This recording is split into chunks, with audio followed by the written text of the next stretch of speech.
हाय दोस्तों, आज मैं जा रहा हूँ नीलकंठ महादेव, जो कि ऋषिकेश से लगभग 25 किलोमीटर की दूरी पर है। यानी कि अगर आप बाइक या कार से जा रहे हैं तो फिर लगभग आपको 1 से 1.5 घंटा लगने वाला है। वो डिपेंड करता है कि आपकी स्पीड कैसी है। तो अगर आपको नीलकंठ महादेव टेम्पल जाना है तो उसके अलग अलग यहाँ पे रास्ते हैं। अगर आप ऋषिकेश से जाना चाहते हैं तो यहाँ पे जानकी सेतु क्रॉस करके भी आप जा सकते हैं, या फिर राम झूला का जो ब्रिज है वहाँ क्रॉस करके आप जा सकते हैं। आप देख सकते हैं ठीक मेरे पीछे जो है राम झूला का पुल है। तो फिलहाल मैं इस रास्ते से नहीं जा रहा हूँ। तीसरा, आप जो लक्ष्मण झूला का पुल है उसको क्रॉस करके भी नीलकंठ का जो मंदिर है वहाँ पे जा सकते हैं। प्रसिद्ध ये मंदिर है। और साथ के साथ एक चौथा रास्ता है मेरे जस्ट अपोजिट डायरेक्शन में जो है बद्रीनाथ रोड है। इस रोड में आगे जाके एक ब्रिज आता है जो कि फूलचट्टी आश्रम के पास है। तो मैं उसी रास्ते के थ्रू यहाँ पे जाने वाला हूँ। तो आपको जो भी सुविधा हो, अगर आप इन जो पुल है इनको क्रॉस करके जाना चाहते हैं तो आपको दूसरी साइड से जो है वहाँ पे टैक्सी मिल जाएगी। अगर आपका अपना कार या बाइक है तो फिर आप बद्रीनाथ हाईवे के थ्रू जो है जा सकते हैं। तो मैं थोड़ा सा आपको नज़ारा दिखा देता हूँ। अगर आप ऋषिकेश घूमने के साथ साथ राम झूला लक्ष्मण झूला घूम के तब नीलकंठ मंदिर जाना चाहते हैं तो आपके लिए अच्छा यही रहेगा कि आप इन 3 ब्रिजेस में से किसी में भी क्रॉस करके दूसरी तरफ से आप टैक्सी ले सकते हैं। फिलहाल मैं अपनी बाइक से ही जा रहा हूँ, तो इसलिए मैं बद्रीनाथ हाईवे के जो थ्रू है वहाँ से जो है नीलकंठ महादेव टेम्पल जा रहा हूँ। अगर आप हरिद्वार से आ रहे हैं तो हरिद्वार से आप पीछे के रास्ते से, यानी कि जो चीला वाला मार्ग है, राजा जी नेशनल पार्क है, वहाँ से होते हुए भी आप जो है नीलकंठ मंदिर जा सकते हैं। आपको इधर सिटी में एंटर करने की कोई ज़रूरत नहीं है। यानी कि आप चंडी घाट से चीला होते हुए पीछे पीछे जाएंगे तो फिर पीछे के रास्ते से आपका राम झूला लक्ष्मण झूला दोनों आएंगे, तो वहाँ आप इंजॉय कर सकते हैं और देन आप सीधे जो है नीलकंठ महादेव टेम्पल को जा सकते हैं। तो चलिए दोस्तों, आगे बढ़ते हैं और आप इंजॉय कीजिए इस जो राम झूला का जो अभी का जो एटमॉस्फेयर है। अभी जो टाइम हो रहा है 11:15 हो रहे हैं, रविवार का दिन है, बहुत ही बेहतरीन। हालांकि आप किसी भी रास्ते से जाएंगे तो जो नेचर है, जो प्रकृति यहाँ पे मेहरबान है, वो दोनों ही तरफ से आपको बहुत ही बेहतरीन मिलेंगी।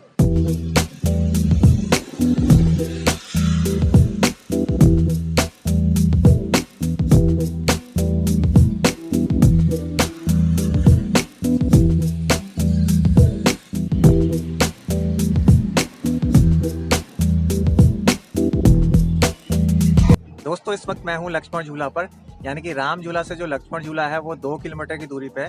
और ठीक मेरे पीछे आप लक्ष्मण झूला का ब्रिज देख सकते हैं। जिस जगह पे मैं हूँ ये है सत्य साई घाट।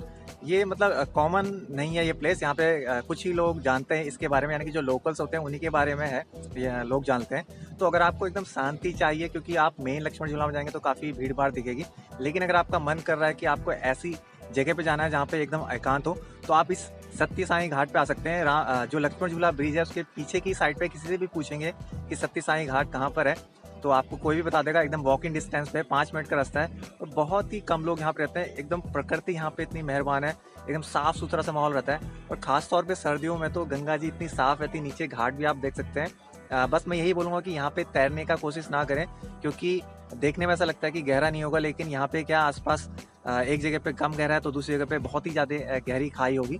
तो आप बैठे रहिए, एंजॉय कीजिए इस नेचर को, लेकिन मैं आपको तैरने की सलाह नहीं दूंगा।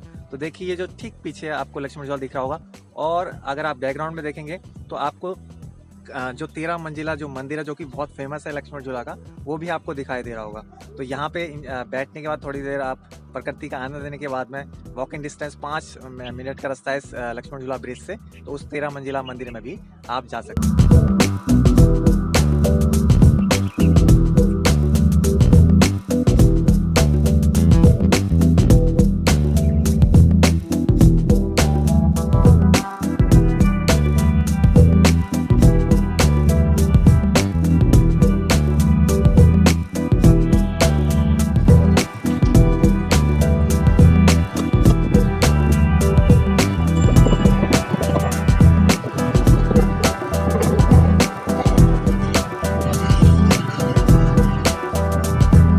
हाय दोस्तों, इस वक्त मैं हूँ ऋषिकेश बद्रीनाथ हाईवे पर। लक्ष्मण झूला से हम सीधे आगे आए हैं, और जो लक्ष्मण झूला से जिस जगह पे मैं हूँ ये लगभग 4.5 किलोमीटर की दूरी पे है। यहीं से ऊपर की तरफ अगर आप और एंजॉय करना चाहते हैं तो नीर वाटरफॉल है, नीर झरना है। तो अगर आप ऋषिकेश आए हैं और इसके आसपास की जगह को एक्सप्लोर करना चाहते हैं, एंजॉय करना चाहते हैं पूरी तरह से प्रकृति को, तो आप लक्ष्मण झूला से आगे बद्रीनाथ की तरफ आएंगे तो इस हाईवे से एक रोड ऊपर की तरफ पड़ती है, यानी कि नीर वाटरफॉल की तरफ। तो लगभग आपको काफ़ी ऊपर तक तो आप गाड़ी ले जा सकते हैं, लेकिन लास्ट में लगभग आधा या 1 किलोमीटर आपको जो है पैदल भी चलना पड़ेगा। 3 झरना वहाँ पे है। तो सबसे जो टॉप वाला झरना है वो लगभग 1 किलोमीटर की दूरी पे होगा। तो गर्मियों के लिए बहुत ही बेहतरीन ये जगह है, लेकिन अगर सर्दियों में भी अगर आते हैं और आप देखना चाहते हैं क्या है तो आप बिल्कुल आ सकते हैं। और यहीं से फिर आप आगे जो है नीलकंठ जो मंदिर है, नीलकंठ महादेव का मंदिर है, वहाँ की तरफ ये रास्ता है। तो जो भी जगह बीच में पड़ रही है उन्हीं को मैं दिखाने की कोशिश कर रहा हूँ। तो ये तो आगे की तरफ जा रही है नीलकंठ महादेव की तरफ, और जो हम आए हैं वो इधर से आए हैं। तो इधर से हम आए थे और हमें इधर आगे की तरफ जाना है।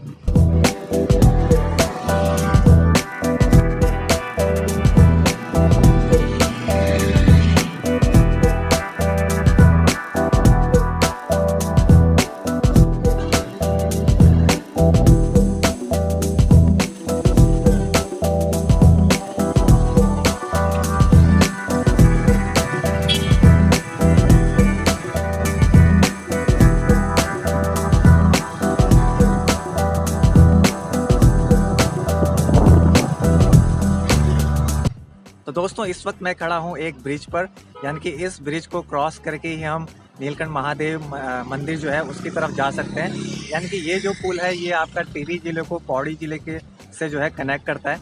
पुल के इस तरफ जो आपको पीछे वाला हिस्सा दिखाई दे रहा है वो है हमारा टिहरी, और पुल के दूसरी तरफ वो है हमारा पौड़ी। यानी कि नीचे इस पुल के जो है गंगा नदी बह रही है।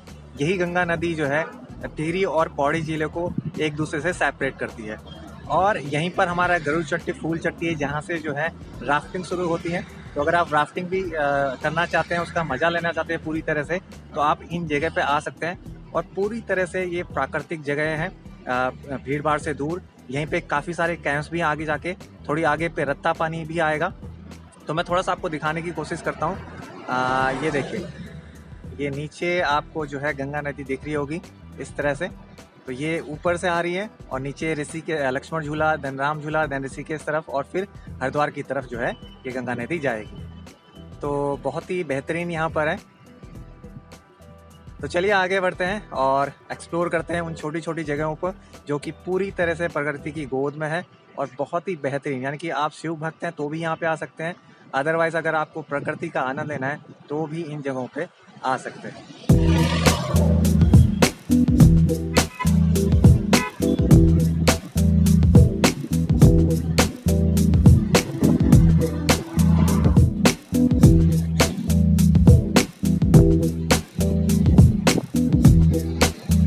दोस्तों इस वक्त मैं हूँ नीलकंठ रोड पे। आपको पीछे एक छोटा सा मार्केट दिखाई दे रहा होगा, यहाँ कार वार खड़ी सी दिखाई दे रही होंगी। यहीं से ऊपर की तरफ जाएंगे तो यहाँ पर एक झरना है जो कि है पटना वाटरफॉल। वो भी बहुत ही बेहतरीन झरना है दोस्तों, एकदम जंगल के बीच में, चारों ओर प्रकृति है। तो ये एक जगह है जो आप एक्सप्लोर कर सकते हैं अगर आप नीलकंठ महादेव मंदिर आ रहे हैं। हालांकि आपको पूरा दिन लग जाएगा इन सभी जगहों को एक्सप्लोर करने में, लेकिन ज़रूर बहुत ही आनंद आप उठा सकते हैं अगर आप अपनी छुट्टियां बिताने के लिए यहाँ पे आ रहे हैं। और ठीक मेरे पीछे जो है गंगा नदी है, हो सकता है आपको वीडियो में इतना क्लियर नज़र ना आ रहा हो। और यहीं से राफ्टिंग भी है, थोड़ा आगे जो है गरुड़ चट्टी और फूल चट्टी है, और इसी तरह से रत्ता पानी, इस तरह के यहाँ पे जो है छोटे छोटे कस्बे हम कह सकते हैं जहाँ से राफ्टिंग होती है और साथ के साथ कैंपिंग होती है। रिजॉर्ट्स यहाँ पे बहुत ही बेहतरीन, एकदम गंगा नदी के बगल में। अगर आप यहाँ पे ठहरते हैं तो मैं बिल्कुल आपको गारंटी कह सकता हूँ कि आप एकदम प्रसन्न होकर, एकदम खुश होकर यहाँ से जाएंगे कि यार क्या बेहतरीन जगह है।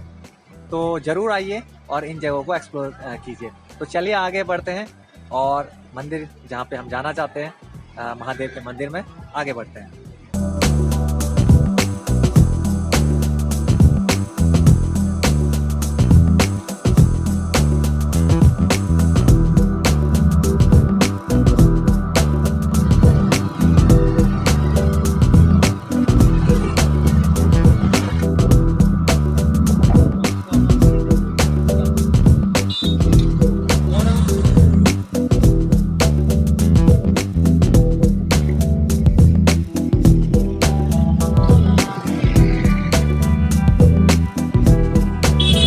दोस्तों आपको पीछे थोड़ा सा जो मार्केट दिखाई दे रहा है, यानी कि वहाँ पे एक प्रवेश द्वार है, वहीं से हमें ऊपर नीलकंठ महादेव मंदिर के लिए जाना है। तो वहाँ से लगभग 3-4 किलोमीटर की दूरी पे है, लेकिन हम थोड़ा सा आगे की तरफ आ चुके हैं, इस रोड की तरफ।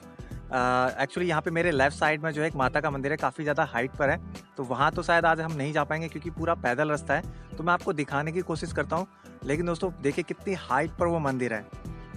दोस्तों आप देख सकते हैं वहाँ चोटी पर एक माता का मंदिर है जिसके लिए पैदल रास्ता है। पहले मैं जूम करके दिखाता हूँ इस मंदिर को। ये देखिए एकदम टॉप चोटी पर है, तो ये अपोजिट जो पर्वत है या माउंटेन है उस पर है। वहाँ तो हम नहीं जा रहे हैं।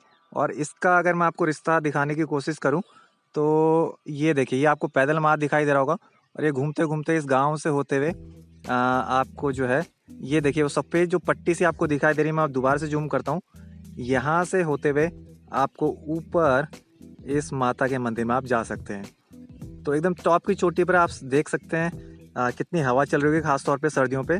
लेकिन अगर आप गर्मियों में भी आते हैं तो एक तो यहाँ पे क्राउड आपको बहुत कम मिलेगा, साथ के साथ एकदम नेचर की गोद में है, यानी कि अद्भुत यहाँ पे शांति होगी। जो मेरे फ्रेंड्स यहाँ पे पहले भी गए थे तो उन्होंने यही बताया था कि यार यहाँ पे अगर जाते हैं तो एक अलग ही एनर्जी यहाँ पे महसूस होती है। उसका एक कारण है कि इस मंदिर में, इस माता के मंदिर में काफ़ी कम लोग जा पाते हैं क्योंकि पैदल मार्ग है यहाँ पे। और जो हम आए थे वो आए थे ये इधर से, और ये जो रोड आपको दिखाई दे रही है जस्ट वहाँ से हमें ऊपर की तरफ जाना है।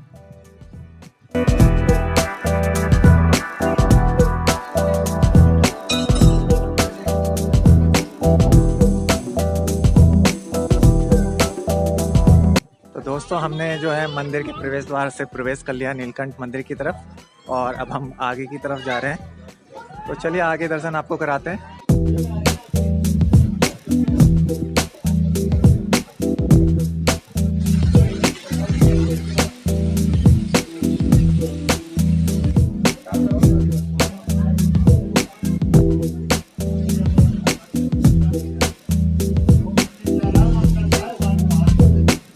दोस्तों हमने नीलकंठ महादेव के दर्शन कर लिए। अंदर वीडियो बनाना संभव नहीं था क्योंकि वहाँ पे एकदम स्ट्रिक्टली मना किया गया था। तो इस वक्त मैं बाहर जो है वीडियो बना रहा हूँ। तो अगर आप भी दर्शन करना चाहते हैं तो आप आ सकते हैं आराम से। संडे था, फिर भी काफ़ी भीड़ थी, और मेरे को लगता है कि जो सोमवार है उस दिन ज़्यादा भीड़ रहेगा। तो यहाँ पर इस वक्त हम बाहर खड़े हुए हैं, तो आप देख सकते हैं काफ़ी लोग यहाँ पर आए हुए हैं। इवन की कोविड है उसके बावजूद, और संडे है और सोमवार को यहाँ पर ज़्यादा भीड़ रहेगी।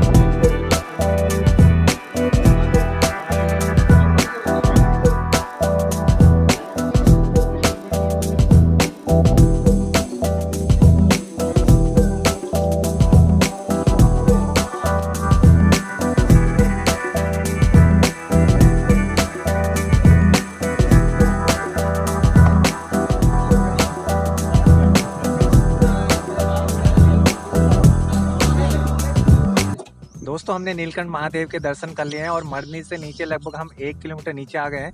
तो यहाँ पर हम एक जगह पे खड़े हैं। तो अगर आपको पीछे दिखाई दे रहा होगा कुछ सफ़ेद सफ़ेद सा, तो वहीं पर जो है माता का मंदिर है, जो कि मैंने आने से पहले आपको बताया था। आज तो हम वहाँ नहीं जाएंगे। तो इस तरह से दोस्तों आप ऋषिकेश से नीलकंठ महादेव आ सकते हैं, लगभग 25 किलोमीटर की दूरी पर है। लेकिन साथ ही साथ जो बीच बीच में अलग अलग प्राकृतिक जगहें पड़ती हैं उनका भी आप लुत्फ उठा सकते हैं। तो अगर आपके मन में कोई इच्छा है, वो इच्छा आप लेके नीलकंठ महादेव मंदिर में आ सकते हैं, और ज़रूर आपकी जो वो इच्छा है वो उनकी पूर्ति होगी। कोविड था, संडे था, उसके बावजूद भी जो भीड़ है, काफ़ी भीड़ है। तो आप सोचिए कि जब नॉर्मल सिचुएशन रहता होगा तो कितना भीड़ रहता होगा। तो दोस्तों अगर आप इसी तरह के व्लॉग एंजॉय करता रहना चाहते हैं तो चैनल को सब्सक्राइब कीजिए और बने रहिए मेरे साथ।